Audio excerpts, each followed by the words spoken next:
Okay, here we are in Des Moines, Iowa, driving our electric car through town. Beautiful day out, about 72 degrees in February. And you can see we get very easy takeoffs.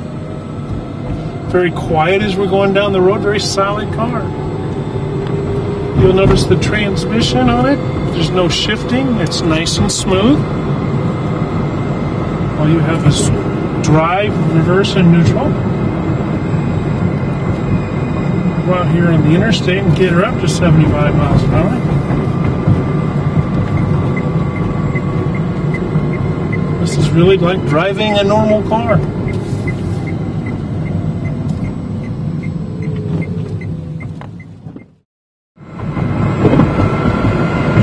You have instantaneous torque on it, so there's no lag there. It does have ABS braking and regenerative braking, so as we're slowing down, it is actually helping recharge the battery, which this needle over here shows.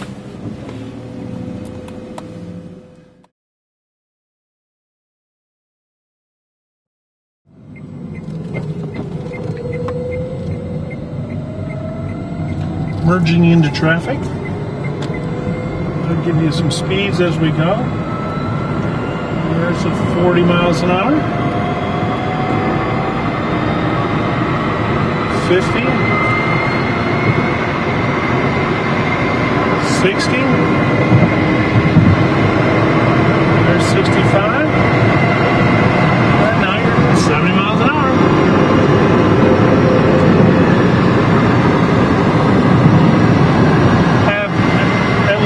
The throttle left, and I'm doing 72 miles an hour. Plenty to get up and go.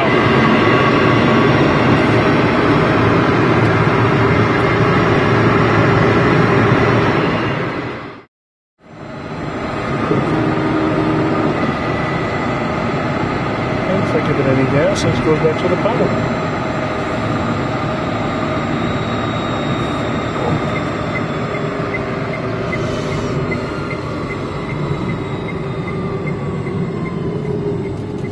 It's a very, very capable car for going on the highways.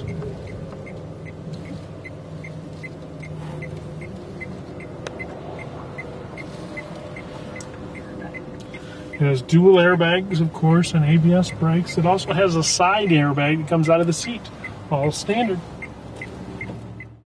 Underneath the hood of the electric car is where your electric components are. You have your engine, or your motor, your electric motor and transmission.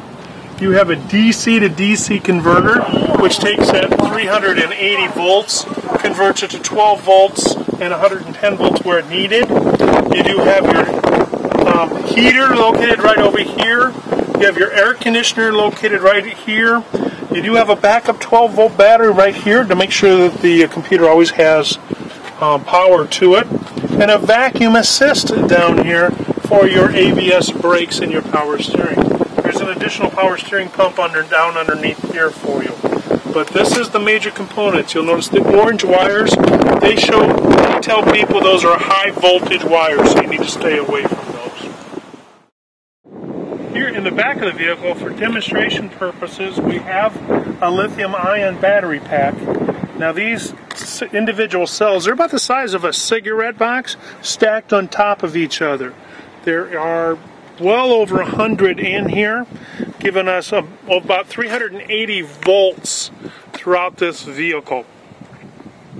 Should give us a driving distance of 150 miles plus, and should only take about 2.5 hours to charge at 220 volts. Here is our charger system right next to it. Now, once again, this one's for display purposes. The one will be smaller and inside the fender well, and this will be up underneath the vehicle, so it is a 7-passenger vehicle.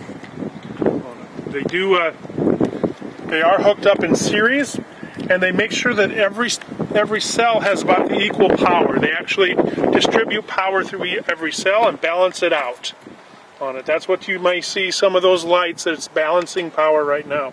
And when you're charging it, they'll light up more for you as they put more power into them.